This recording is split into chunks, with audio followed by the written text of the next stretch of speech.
No episódio de hoje, falaremos sobre um presente extremamente importante. E esse presente está ao alcance de todos nós. E ele se chama graça. Afinal, o que é graça? Será que eu posso recebê-la? De onde ela vem? Essas perguntas responderemos agora, aqui no Experimenta. Experimenta, episódio 10, prólogo, take 1. E aí, como vai você? Meu nome é Igor Rocha. Nasci em uma família cristã. Fui batizado ainda na infância, mas durante a minha adolescência, eu percebi que existiam outros caminhos. Por isso, de repente, tudo aquilo que eu acreditava veio abaixo.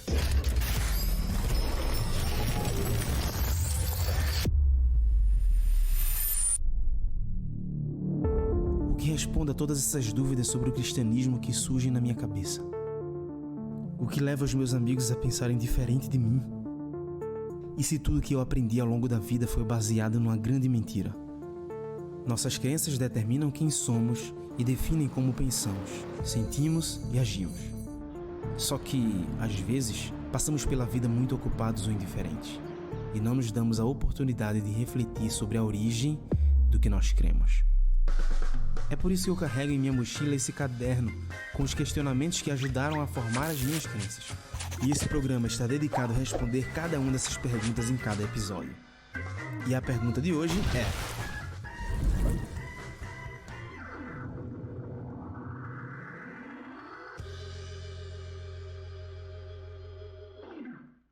De fato, receber algo de graça é muito gratificante. Assim, espontaneamente, sem nenhum tipo de merecimento. Você pode até ficar sem jeito. Porém, por algo ser recebido de graça, não necessariamente esse algo não teve valor. A questão é, será que também acontece do mesmo jeito com a graça que Deus nos dá? Bem, isso pode acontecer. Vamos ver.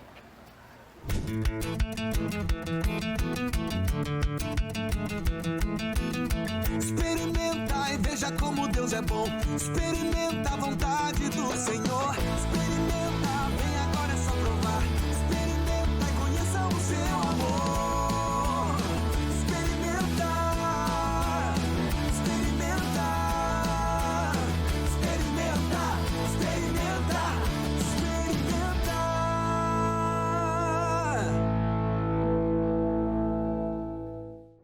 Hoje nós falaremos sobre graça. E o que é graça? Graça é favor imerecido. Imagina uma pessoa que não merece receber nada de você. Imaginou?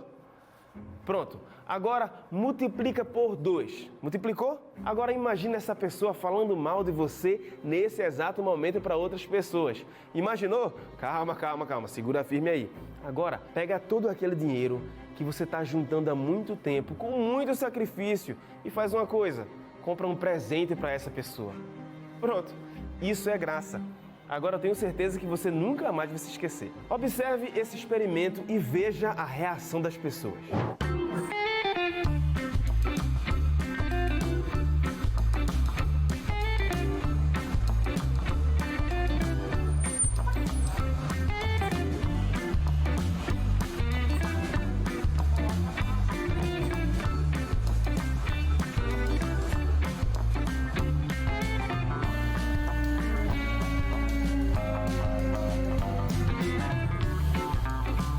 Picolé 50 centavos?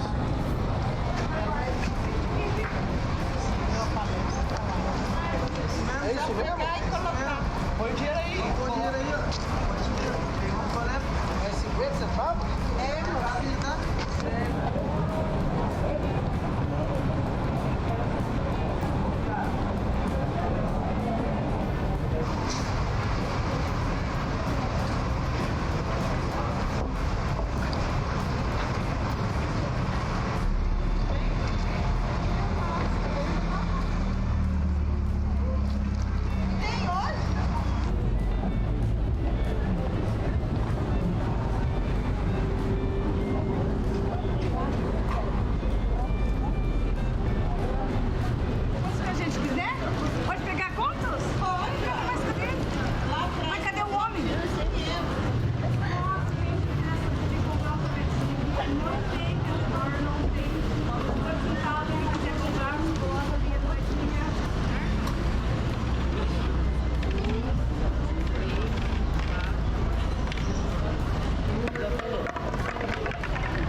Deixaram alguma coisa?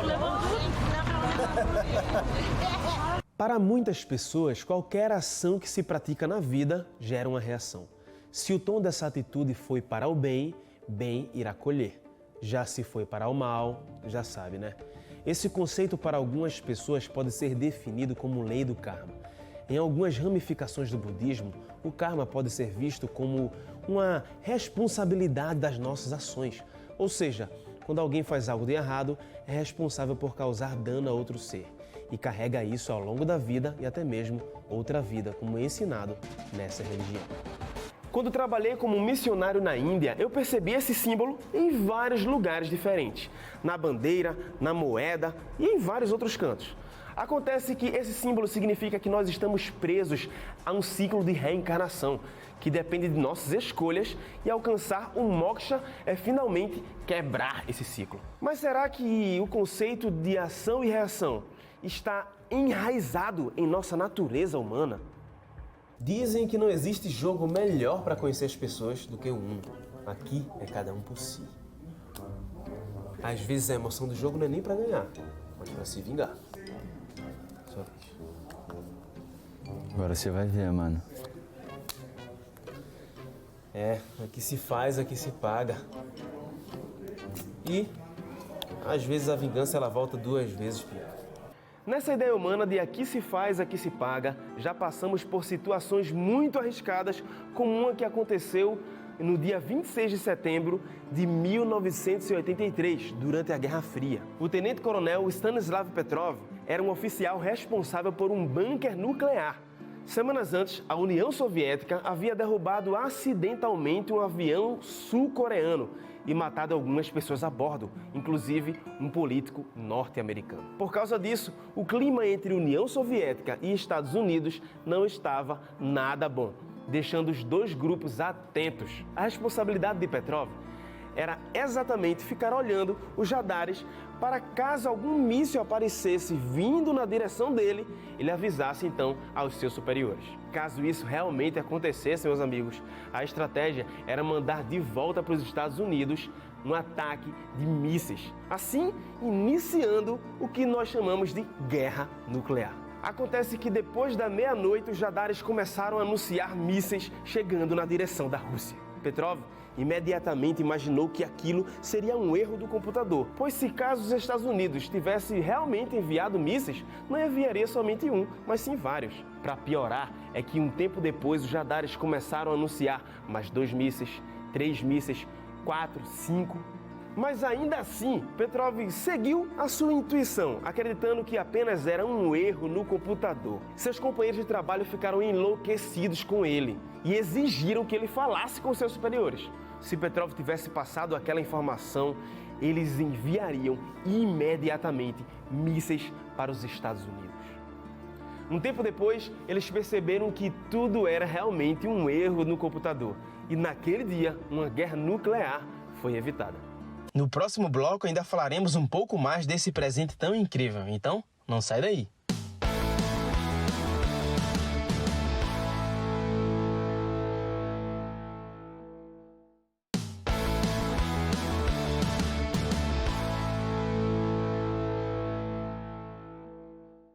No bloco anterior já introduzimos um pouco o que significa graça e como podemos recebê-la, mas agora vamos falar mais especificamente sobre o pecado e como a graça pode nos salvar para uma vida eterna. Acompanhe.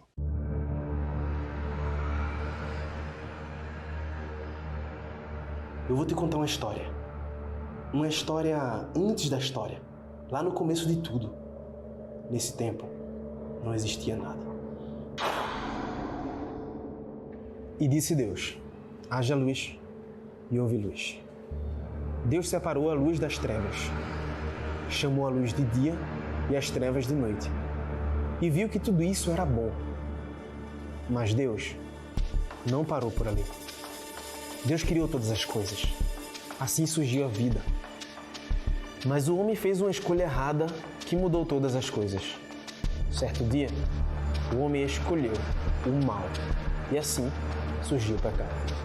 Portanto, como por um homem entrou o pecado no mundo e pelo pecado a morte, assim também a morte passou a todos os homens, Por isso que todos pecaram.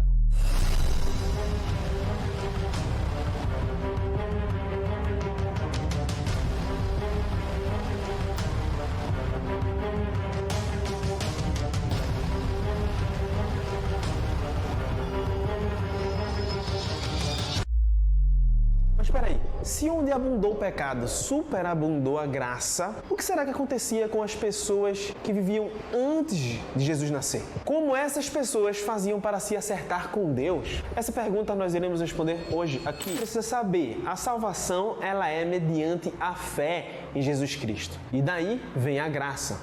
Então, para começarmos, deixa eu explicar para você o que é graça. Graça. A escrita em hebraico para essa palavra é ran, que está relacionado com o substantivo da palavra re. Essa palavra re é traduzida como graça ou favor. E se você estuda como essa palavra é usada por toda a Bíblia, você percebe que essa palavra pode ser usada como algo fabuloso e valioso, algo desejável e até mesmo como um presente. No Novo Testamento, encontramos a palavra graça como charis, que poderia significar um presente gracioso. Mas como é que pode uma pessoa roubada ir lá e dar um presente para o ladrão que roubou a pessoa? Ou então, um pai que teve seu filho assassinado dar um presente para o assassino de seu filho?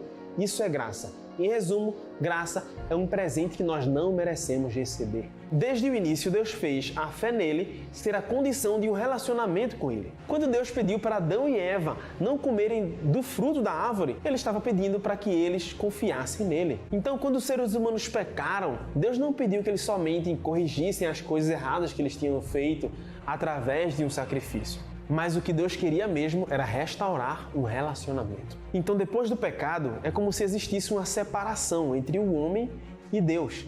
E só existia uma forma, só existiria um acesso, uma ponte entre o homem e Deus. E esse acesso é Jesus Cristo. Então, imagina só a cena. Jesus, Deus, desce, se transforma em homem e morre. E então, derramando o seu sangue, ele se coloca como culpado no lugar da humanidade. Mas para isso só precisa de uma coisa, que é exatamente o que faltou entre Adão e Eva lá no passado. Hoje, para a humanidade, só restaria mais uma coisa: ter fé. Então, com fé em Jesus, eu consigo ser limpo dos meus pecados. Mas acontece que a história é dividida em antes de Cristo e depois de Cristo. E antes de Cristo nascer, existiram muitas pessoas. E a pergunta é exatamente essa: como é que essas pessoas do passado, antes de Cristo nascer, faziam para se acertar com Deus, já que o sacrifício ainda não tinha existido? Então vamos lá. Aquelas pessoas que viviam no tempo antes de Jesus nascer, elas precisavam fazer sacrifícios de animais. Mas esse sacrifício de animais era um substituto temporário, que representava o sacrifício que um dia o Messias faria por eles. Então Jesus, quando se ofereceu, fez isso de uma vez por todas, valendo para o passado, presente e futuro. Naquela época, existiam profetas, que eram mensageiros de Deus, que ouviam a voz de Deus e diziam para o povo o que eles precisavam fazer. Igor, diga para eles deixarem o like e se inscreverem no canal. Se inscreve no canal, tá? E deixa o like também. Orientados por Deus, eles construíram um santuário. Tamanhos e medidas e até objetos desse santuário foram todos ditados por Deus. E esse santuário, cada detalhe, tinham várias representações e símbolos de extrema importância. Acontece que eles tinham que pegar um cordeiro, e esse cordeiro não poderia ter defeitos. As patas tinham que ser perfeitas, as orelhas, o focinho e toda a sua pelagem também tinha que ser uma pelagem perfeita, porque esse cordeiro representaria o Messias. Depois de fazerem isso, eles colocavam a mão sobre a cabeça do cordeiro e eles confessavam ali todos os seus pecados, como se os pecados eles fossem transferidos para aquele cordeiro. E depois que isso acontecia, eles então matavam aquele animal. Isso acontecia diariamente através do sacerdote, ele sempre fazia esse sacrifício. E uma vez por ano, os representantes de cada família faziam representando a si mesmo e a seus familiares. Pois é, gente, essa aqui é a questão. O salário do pecado é a morte. Se houve pecado, em algum momento vai ter que existir morte. Mas aí também está a boa notícia: alguém já morreu por você. Como nós nascemos pecadores, nós somos destinados à morte eterna. Alguém precisava morrer. E aquele cordeirinho, ele representava o Messias, Jesus, que estaria por vir. e que quando viesse morreria no lugar de todos. Ou seja, aqueles que vieram antes de Jesus tiveram um crédito antes mesmo de Jesus morrer. É a mesma coisa que um cartão de crédito hoje em dia, que basicamente você compra um produto, usufrui desse produto, mas você tecnicamente ainda não pagou por ele. Por isso, todos os que morreram no passado morrem hoje e ainda estão por vir devem confiar na morte e na ressurreição de Cristo.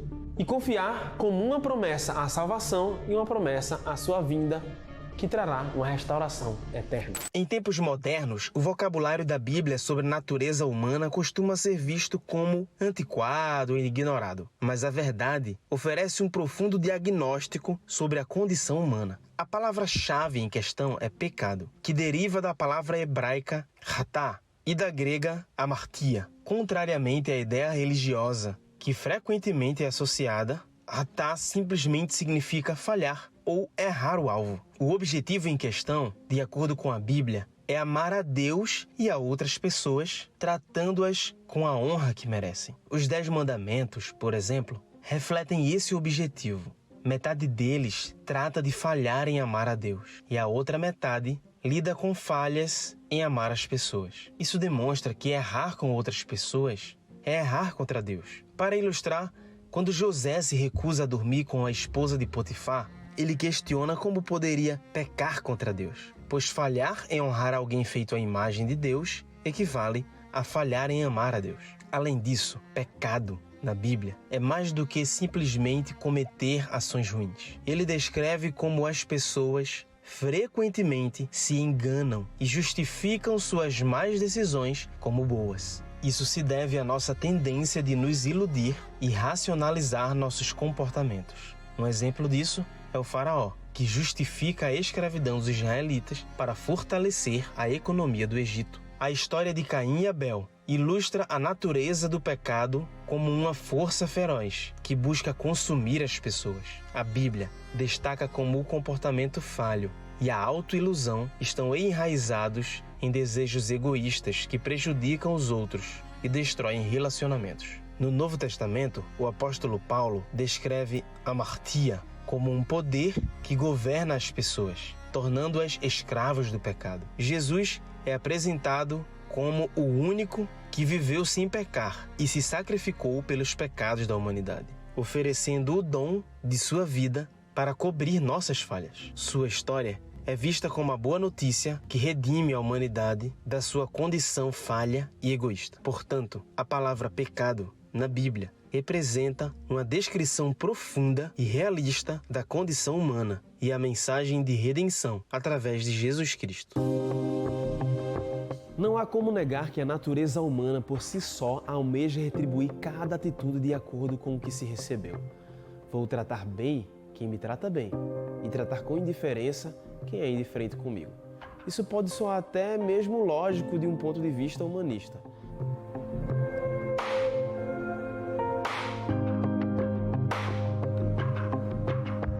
Mas quando se olha para o texto bíblico e para a relação Deus-homem, o princípio que se é diferente.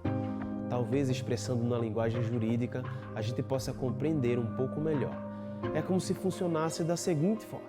O texto de Romanos 3,24 diz que somos justificados gratuitamente pela graça e por meio da redenção em Cristo. Isso significa que as minhas atitudes não compram essa salvação, muito menos falam em minha defesa. A ação inteira acontece por intermédio do que Cristo praticou e da minha aceitação nele. Outro texto bem ao ponto é o de Efésios 2, dos versos 8 ao 9. Pois vocês são salvos pela graça, por meio da fé. E isso não vem de vocês, é dom de Deus e não por obras. A lei de Deus surge agora como um espelho, para que você possa entender os seus erros. Isso ilustra para a gente que as minhas más ações são perdoadas pela graça de Cristo. Obviamente, isso não me livra de certas consequências que elas podem gerar. Mas a graça me concede o perdão e apenas Cristo pode nos oferecer isso. Jesus nos purifica através de sua morte na cruz, levando sobre ele todos os erros da humanidade e pagando o preço que deveria ser pago por nós. Talvez você possa se perguntar, mas será que todos nós precisamos dessa graça? A Bíblia diz em Romanos 3 que todos nós pecamos e todos carecemos da graça de Jesus. Como já vimos no episódio anterior, o ser humano tem a tendência ao mal. Isso é a natureza pecaminosa. No primeiro experimento que fizemos, o picolé era oferecido a todos gratuitamente. Pode ser que pessoas boas ou ruins tenham recebido o presente, pessoas que precisavam ou não de um picolé. Da mesma forma, a graça é oferecida a todos nós. Mas no caso da graça, todos nós necessitamos dela e está sendo oferecida a quem quiser.